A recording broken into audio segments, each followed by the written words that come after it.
Good morning, students. This is Dr. Nimulakshu here. So, today we are going to discuss applications of dipole moment. In my last class, we have discussed about what is dipole moment and how we can have the values of different types of molecules.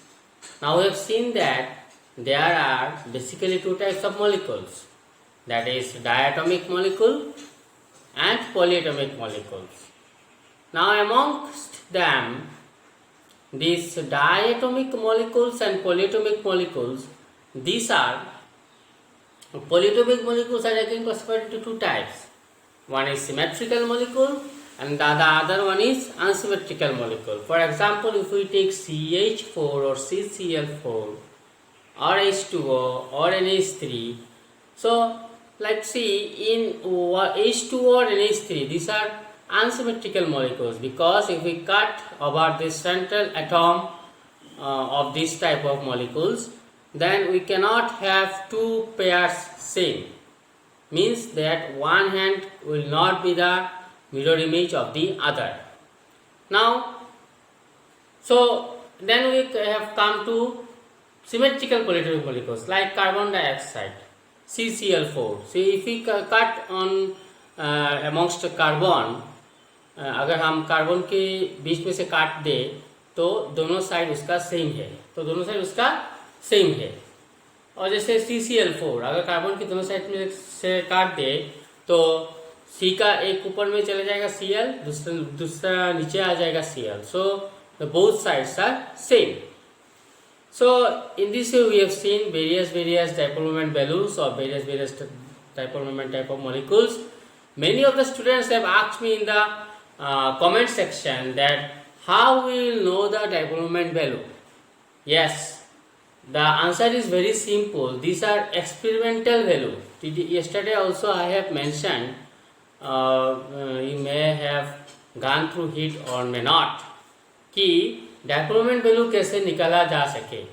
Dipole moment value ये है experimental. जैसे water का dipole moment आ रहा है mu equal to 1.84 divide. Water का कितना आ रहा है dipole moment value? Mu is equal to what for water? It is for water mu is equal to 1.84 divide. now this value is experimental value. For example, for NH3 dipole moment value आ रहा है mu equal to 1.47 divide. So this value is also experimental value. So और जैसे आ रहा है carbon dioxide का आ रहा है कितना आ रहा है? mu is equal to 0 divide. So these are all experimental values. So many of the students, some students have asked me in the comment section, so sir, please explain it how to measure the dipole moment values. So my dear student, it is very simple. These are experimental values. Now the thing is that you have to keep some of the values in your mind. You have to remember or you have to learn some of the values in your mind, just like जैसे कि water में है 1.84 divide, जैसे कि ammonia में है 1.47 divide, जैसे कि कार्बन डाइऑक्साइड में है mu equal to 0 divide, CCl4 में म्यू इक्वल टू आ रहा है, CCl4 में भी म्यू इक्वल टू आ रहा है 0 डिवाइड. सो ये सब वैल्यू है, क्या है माय डियर स्टूडेंट्स, ये सब वैल्यू है experimental value. So these values you have to keep it in mind, you have to remember, you have to learn by heart, because sometimes these values are given in the exam and sometimes these values are not given in the exam. Now next we will go to applications of dipole moment. Applications of dipole moment. So let's see what are the applications of dipole moment. So I think you know what are the probable applications of dipole moment. Okay, applications of dipole moment. dipole moment value उसके application क्या है? तो application क्या है मेरे बच्चों कि जैसे नंबर वन एप्लीकेशन आ रहा है in predicting the nature of molecules. In predicting the nature of molecules. In predicting the nature of molecules. Okay, the nature of molecules. Like देखो क्या होता है, जैसे BF2, like in predicting nature of molecules, जैसे BF2 आ रहा है. सो BF2 क्या आ रहा है, उसका डायपोल वैल्यू आ रहा है म्यू इक्वल टू 0. जैसे देखो सेम ये 3 एटम से बना हुआ है ना BF2, तो जैसे वाटर भी है 3 एटम से बना हुआ है, 2 हाइड्रोजन और एक ऑक्सीजन, लेकिन म्यू का वैल्यू आ रहा है यहाँ पे 1.845। So this implies that BF2 molecule will, maybe it is a linear molecule, it is a linear molecule, और वाटर मोलिकुल लिनियर नहीं है। सो मोलिकुल का नेचर क्या है, लिनियर है या नॉन लिनियर है, ये डायपोल वैल्यू हमको बोल रहा है। Okay, next is in determining the shapes of molecules, in determining the number 2 is in determining the shapes of molecules। so number 2 है जैसे वाटर का in determining the shapes of molecules। so next point is in determining the shapes of molecules। जैसे water का आ रहा है 1.84 divide, और H2S का भी आ रहा है H2S का कितना आ रहा है 0.9 डिवाइड। सो दोनों ही एंगुलर है, लेकिन हाइड्रोजन सल्फाइड का डायपोल वैल्यू आ रहा है 0.9 डिवाइड, व्हेयरएज वाटर का आ रहा है 1.47 divide. So this means that this molecules will be bent or angular। okay, this molecules will be bent or angular। Third point क्या है कि इन comparing the relative polarities of molecule, third point क्या है, in comparing the relative polarities। okay, so in comparing the relative polarities। okay, so this देखो, so relative polarities क्या होता है, जैसे कि वाटर और एमोनिया ले लो, relative polarities of molecules। so water का वैल्यू कितना आ रहा है mu इक्वल टू 1.84 डिवाइड, और एमोनिया का कितना आ रहा है value mu equal to 1.47 divide. So देखो कितना, so from the diagonal value we can say that water is more polar than ammonia। diagonal value से हम ये बोल सकते हैं कि जैसे वाटर का diagonal value आ रहा है 1.84 डिवाइड और एमोनिया का आ रहा है 1.47 डिवाइड। सो इस वैल्यू से हम लोग बोल सकते हैं कि ammonia is less polar than water. So in comparing the relative polarities of molecules this diagonal values are useful to us. So क्या होता है, हम लोग क्या बोल सकते हैं conclusion, greater the dipole value more polar is the molecule, greater the dipole value more polar is the molecule. Okay, तो नेक्स्ट क्या आता है, वेरी इंपॉर्टेंट है, in distinguish between cis and trans isomers. Next क्या आता है application, in distinguishing between cis and trans isomers, to distinguish in distinguishing between cis and trans isomer, between cis and trans isomer। now what is this, these things you will study in your organic chemistry portion। what is cis isomer and trans isomer। so पहले आपको जानना पड़ेगा कि isomer क्या होता है। Isomers are the compounds which have same molecular formula but different structural arrangement, same molecular formula but different structural arrangement। देखो हम लोग जैसे इसका एग्जांपल क्या होता है, जैसे CH2Cl2 इस मोलिकुल का देखो क्या होता है, CH2 का Cl2 का क्या होता है, CH, यहाँ पे एक Cl और यहाँ पे एक Cl, उसका सेम मोलिकुलर फॉर्मूला में क्या होगा, C डबल बॉन्ड C, यहाँ पे एक H, यहाँ पे एक H, यहाँ पे एक Cl और यहाँ पे एक Cl। तो मोलिकुलर फॉर्मूला सेम है but different structural arrangement. So that is why these two molecules are called, that is why these two molecules are called isomers, that is why these two molecules are called isomers। now क्या होता है कि देखो जैसे ये molecule ले लो और ये मोलिक्यूल ले लो, तो यहाँ पे क्या होगा, ये मोलिक्यूल क्या है, जैसे तुम मान सकते हो ये तुम्हारा पढ़ाई का टेबल है, ये तुम्हारा पढ़ाई का टेबल है। तो टेबल के ऊपर जो ऊपर दोनों ये यहाँ पे क्या हो रहा है कि टेबल के ऊपर में 2 Cl है, लेकिन यहाँ पे क्या हो रहा है, टेबल के ऊपर एक Cl है, टेबल के नीचे एक Cl है, तो इसको हम बोलते हैं प्लेन, इसको हम बोलते हैं plane. So plane of the molecule, plane के ऊपर अगर 2 एटम सिमिलर एटम है, प्लेन के ऊपर अगर 2 एटम सिमिलर एटम है तो इसको बोलते हैं सीस आइसोमर, उसको बोलते हैं सीस आइसोमर। अगर प्लेन की दोनों साइड में टू अपोजिट साइड में दो सिमिलर एटम है तो उसको बोलते हैं हम लोग trans isomer. Okay, but the molecular formula is same, molecular formula is same. So क्या होता है, ये सीस आइसोमर है, ये ट्रांस आइसोमर है। अभी देखो क्या हो रहा है कि जैसे ये मोलिकुल है, ये आइसोमर है, यहाँ पे Cl है, more electronegative than carbon.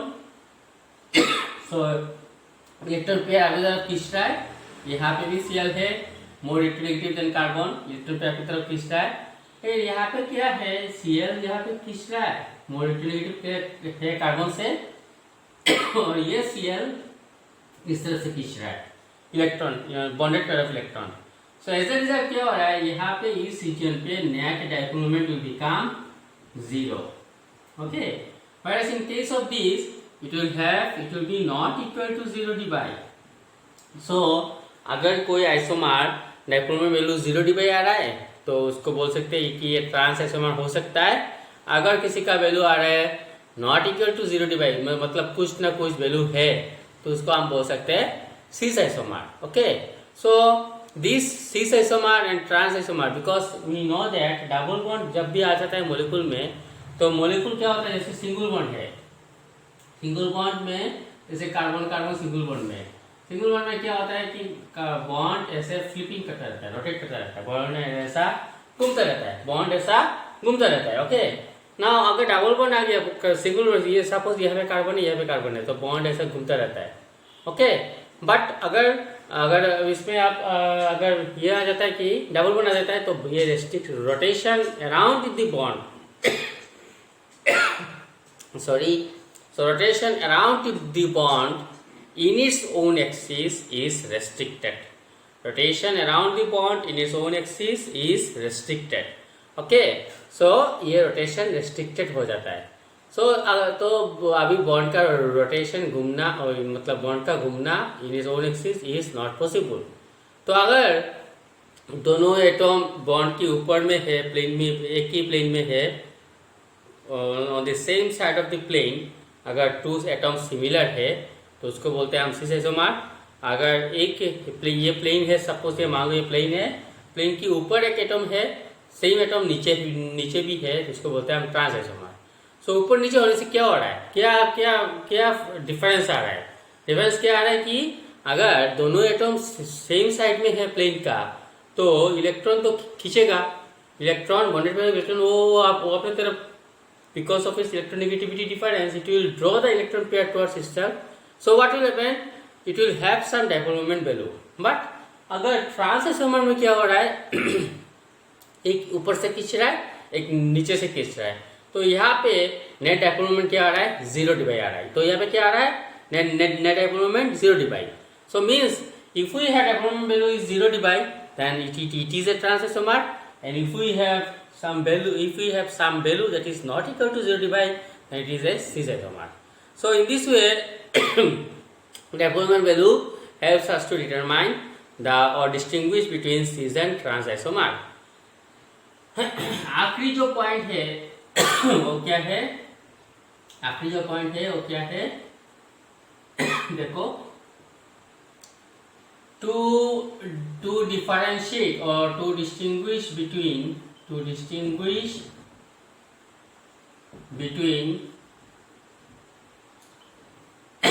Ortho, इसको हम बोलते हैं ब्रैकेट में स्मॉल ओ, मेटा बोलते ब्रैकेट में एम, एंड पेरा ब्रैकेट में बोलते पेरा आइसोमर।